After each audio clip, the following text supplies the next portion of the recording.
तो दोस्तों बॉलीवुड की सबसे लंबी चलने वाली फ्रेंचाइजी फिल्मों में से एक हाउसफुल की पांचवी फिल्म यानी कि हाउसफुल 5 पहली फिल्म के रिलीज के भाई कम से कम 16 सालों बाद रिलीज हुई है।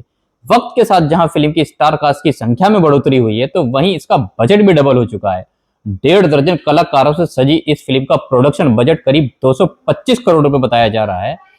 ऐसे में इस फिल्म के सामने भाई साहब हिट होने का खिताब हासिल करने के लिए कम से कम 300 करोड़ क्लब में शामिल होना पड़ेगा, तब जाकर ये कहीं अपनी कॉस्ट को पूरा कर पाएगी। हालांकि उम्मीद से बेहद कम एडवांस बुकिंग के कारण इस चुनौती को पूरा करना भाई साहब आसान नजर नहीं आ रहा। तो मैंने भी इस फिल्म को देख डाला आप लोगों के लिए, क्योंकि रिव्यू जो करना था। और दोस्तों ये रिव्यू एंड तक यार जरूर देख लीजिए, इससे आपका पैसा और वक्त दोनों बचने वाले हैं। तो फ्रेंड्स शुरू करने से पहले अगर आप मेरे चैनल पर नए हैं तो प्लीज चैनल को लाइक एंड सब्सक्राइब जरूर कर दीजिए। इससे मेरे आने वाले वीडियो के नोटिफिकेशंस आपको मिलते रहेंगे और ये वीडियो आप जैसी ऑडियंस के पास पहुंचता रहेगा। तो दोस्तों चलिए शुरू करते हैं फिल्म हाउसफुल 5 के रिव्यू से। तो शुरुआत करते हैं कहानी से। जी हाँ दोस्तों, फिल्म की कहानी वही है जो इसके करीब 4 मिनट लंबे ट्रेलर में आप पहले ही देख चुके हैं। ब्रिटिश अरबपति रंजीत डोबरियाल यानी कि रंजीत अपने 100वें जन्मदिन पर एक लग्जरी शिप पर पार्टी का आयोजन करता है, लेकिन क्रूज के रवाना होने से पहले ही उसकी हार्ट अटैक से मौत हो जाती है। मरने से पहले वह अपनी सारी संपत्ति एक वसीयत के जरिए अपने पहले बेटे जॉली के नाम कर देता है। इस संपत्ति के दावेदार के रूप में 3 जॉली सामने आते हैं। पहला जलाबुद्दीन उर्फ जॉली यानी कि रितेश देशमुख, दूसरा जलभूषण उर्फ जॉली अभिषेक बच्चन, और तीसरा जूलियस उर्फ जॉली यानी कि अक्षय कुमार हमारे अक्की पाजी। अब इन तीनों की सच्चाई जानने के लिए डॉक्टर डीएनए टेस्ट करता है, लेकिन नतीजा आने से पहले ही भाई साहब डॉक्टर की मौत हो जाती है, जिसका शक शिप पर मौजूद सभी लोगों पर आ जाता है। इनमें तीनों जॉली और उनकी पत्नियों समेत रंजीत के स्टाफ लोग भी शामिल हैं।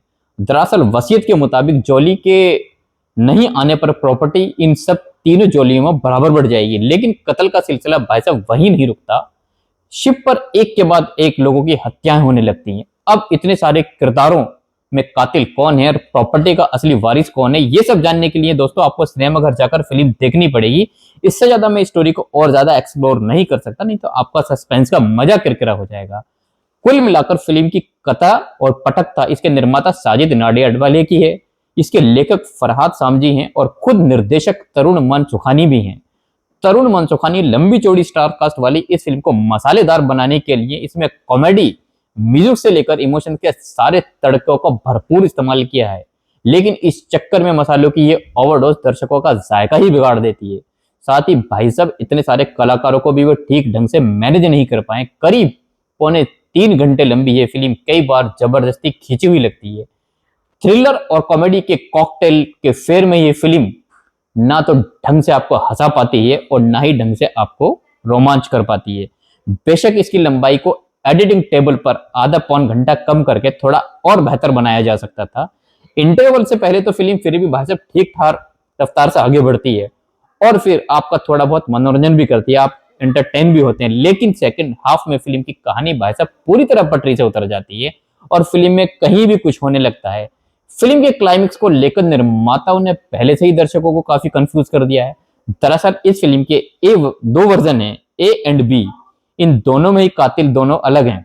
हमने इस फिल्म का ए वर्जन देखा है, जिसका क्लाइमेक्स इस डबल क्लाइमेक्स के टोटके के बावजूद उतना दमदार नहीं बन पाया। बात अगर कलाकारों की एक्टिंग की करूं तो अक्षय कुमार से लेकर अभिषेक बच्चन और रितेश देशमुख अपने पुराने हाउसफुल वाले अवतार में, फुल मस्ती अवतार में नजर आए हैं। बाकी भाई सब कलाकारों की फौज ने भी ठीक ठाक काम कर ही लिया है। फिल्म का संगीत ठीक ठाक है, लेकिन ये फिल्म की रफ्तार को कम कर देता है। इस बड़े बजट के सिनेमाटोग्राफी और कैमरा वर्क वाकई में लाजवाब है। खासकर भाई साहब समुद्र के जो लग्जरी क्रूज पर कई खूबसूरत सीन अगर आप देखेंगे तो वाकई में आप रोमांच से खुश हो जाएंगे। आपकी जानकारी के लिए बता दूं कि इस फिल्म की कहानी अब से करीब 7 साल पहले रिलीज हुई हॉलीवुड की फिल्म मर्डर मिस्ट्री से काफी हद तक मिलती है, जिसे आप ओटीटी पर देख सकते हैं। हॉलीवुड फिल्म के कई सीन आपको हाउसफुल 5 में टिक टू कॉपी आपको देखने को मिल जाएंगे। इस वीकेंड पर भाई साहब अगर आपके पास टाइम है और अगर कोई बेसिर पर की माइंडलेस कॉमेडी देखने का फिल्म बना रहे हैं तो ही सिनेमाघर जाएं, वरना भाई साहब हाउसफुल फ्रेंचाइजी की कोई भी भाई पुरानी फिल्म उठाकर आप देख लो, आपका काम चल जाएगा। जी हाँ दोस्तों, वैसे दोस्तों मैं आपको बता दूं, मेकर्स ने कहा था कि इस फिल्म में आपको दिमाग लगाने की जरूरत नहीं है। तो आप ही मुझे बताइए, अगर हम दिमाग घर पर छोड़कर आएंगे तो फिल्म की सस्पेंस को कैसे एंजॉय कर पाएंगे? और अगर फिल्म की सस्पेंस को एंजॉय करना है तो फिल्म की कॉमेडी को कैसे एंजॉय कर पाएंगे? इसलिए मेकर्स ने इन दोनों कॉम्बिनेशन को अच्छे से मैनेज नहीं कर पाए हैं। तो इस वजह से कुल मिलाकर मेरी तरफ से इस फिल्म को 2.5 आउट ऑफ 5 स्टार। और दोस्तों इस एपिसोड में बस इतना ही, और इसी के साथ लेता हूं विदा, मिलता हूं अपने अगले एपिसोड में। जब तक के लिए बाय बाय, टेक केयर।